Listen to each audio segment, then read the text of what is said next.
আসসালামু আলাইকুম সবাইকে। আমার এই ছাগলটাকে কিছুদিন আগে কুকুর কামড় দিছে। তো এখন এটার কি কি চিকিৎসা দিলাম তা আপনাদের সামনে তুলে ধরতেছি। প্রথমে ক্ষতটা দেখাই। এই পিছনের সাইডটাতে ভালো জখম করছে। তো আমি প্রথম ট্রিটমেন্ট হিসেবে যখন কুকুর কামড়াইছে এটাকে সাথে সাথে কাপড় ধোয়ার পচা সাবান আছে, ওইটা দিয়ে জায়গাগুলো ধুইছি যেখানে যেখানে কামড় দিছে।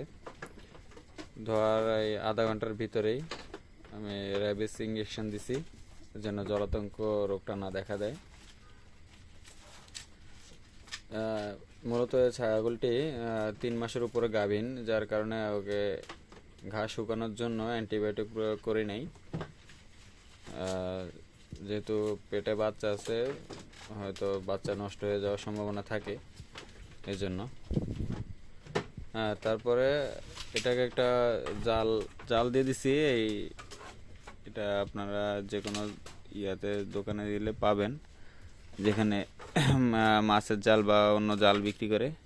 এটা মশারির মতন, এটা দিছি যেন মাছি বা পোকামাকড় বসতে না পারে। তারপরে এটাকে স্যাভলন দিয়ে ধুইছি জায়গাটা, মানে জীবাণুনাশক দিয়ে ধুইছি। ধোয়ার পরে আপনার ইয়ে আছে আপনাদের এই বায়োডিন মলমটা আমি দেখাই দিতেছি। বায়োডিন মলম এটা আপনারা যে কোনো ফার্মেসিতে পাবেন।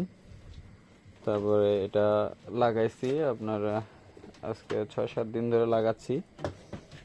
তো এটার ক্ষতর কারণে এটার শরীরে প্রচুর জ্বর উঠতেছে। জ্বর আপনারা এভাবে চেক করতে পারেন যে এর কান ধরে, এই কানটা ধরে আপনারা চেক করতে পারেন। এটা স্বাভাবিকের তুলনায় প্রচণ্ড গরম থাকে। আপনারা অন্য ছাগল ধরার পরে যে ছাগলটা এফেক্টেড ওইটাতেও ধরে চেক করে নিতে পারেন, ওইটা কানটা অনেক গরম থাকে। তো এরপরে আমি কি করলাম, বায়োটিন ইউজ করলাম, লাগাইলাম। তারপরে এটাকে বডি ওয়েট অনুযায়ী এটাকে 2টা নাফা ট্যাবলেট জ্বরটা একটু কমে, এটা ইউজ করলাম। তো ওর সামনে খাবার টাবার দিয়ে রেখেছি। ওর ব্যথার কারণে, জ্বরের কারণে ওর খাওয়ার রুচিও নাই, ওরকম না, আগের মতো খাচ্ছে না। তো সবাই দোয়া করবেন যাতে আমার এই ছাগলটা সুস্থ হয়ে যায়।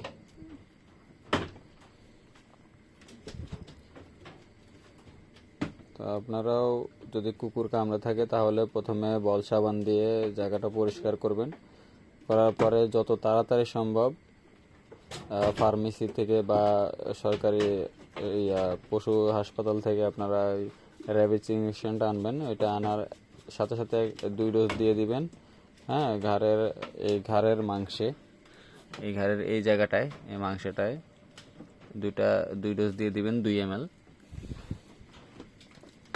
এরপরে 1 সপ্তাহ পরে, 7 দিন পরে আপনি একটা দিবেন, 1 ডোজ র্যাবিস ইঞ্জেকশন। তারপরে 21 দিন পরে আরেকটা দিবেন।